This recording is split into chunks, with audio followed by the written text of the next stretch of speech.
विशाल और मधुरिमा के बीच में कभी प्यार मोहब्बत दिखता है तो वहीं दूसरे पल में उन दोनों के बीच में झगड़ा भी हो जाता है। पिछले 1-2 दिन से बाकी सब कुछ नॉर्मल चल रहा था, लेकिन अब एक बार फिर से ये दोनों एक दूसरे से झगड़ पड़े हैं। हुआ कुछ यूँ कि विशाल बैटरीज लेकर आए थे, उन्होंने मधुरिमा को नहीं दिया और मधुरिमा को लेकर आरती कहती हुई नजर आती है कि विशाल के पास कुछ करने को नहीं था तो इसे परेशान करने के लिए बैटरी नहीं देके गया। और यहाँ पर वो कहती हुई नजर आती है कि मुन्ना अपनी चीज अपने तक रखो, और इस चीज को लेकर विशाल नाराज होते हैं। और बाहर गार्डन एरिया में जब ये दोनों बात करने को बैठते हैं तो विशाल कहते हुए नजर आते हैं कि मधुरिमा जब मुझसे बात कर रही हो ना, तमीज से बात किया करो, ये मुन्ना तुन्ना अपने पास रखो।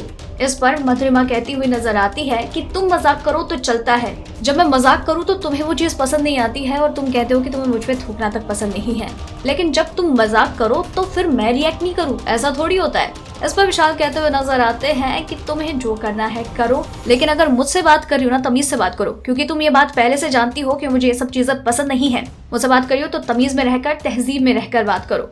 मधुरिमा ने कहा कि तुम क्या चाहते हो, तुम्हारे हिसाब से चलो, तुम्हारे हिसाब से नहीं चलने वाली, मुझे पता है कि तुम्हारे पास है नहीं कुछ बोलने को, तुम्हारी गलती है इसलिए ये सब चीजें बोल रहे हो तुम। इस पर विशाल कहते हुए नजर आते हैं कि हाँ, मेरी गलती है कि मैंने तुम्हें डेट किया। इस पर मधुरिमा भी कह देती है कि तुम क्या सोचते हो कि वो चीज मुझे अब सही लगती है, तुम्हारे इस बिहेवियर और नेचर एटीट्यूड को देखकर मुझे भी सेम ही लगता है। और इन दोनों के बीच में इस बात को लेकर काफी लड़ाई झगड़ा हो जाता है। बिग बॉस के इस टेढ़े सीजन की और भी कई टेढ़ी खबरें यूं ही जानने के लिए बने रहिए हमारे साथ। डेली ट्रेंडिंग न्यूज की रिपोर्ट सब्सक्राइब करें हमारा चैनल ऐसी ही लेटेस्ट और इंटरेस्टिंग न्यूज के लिए।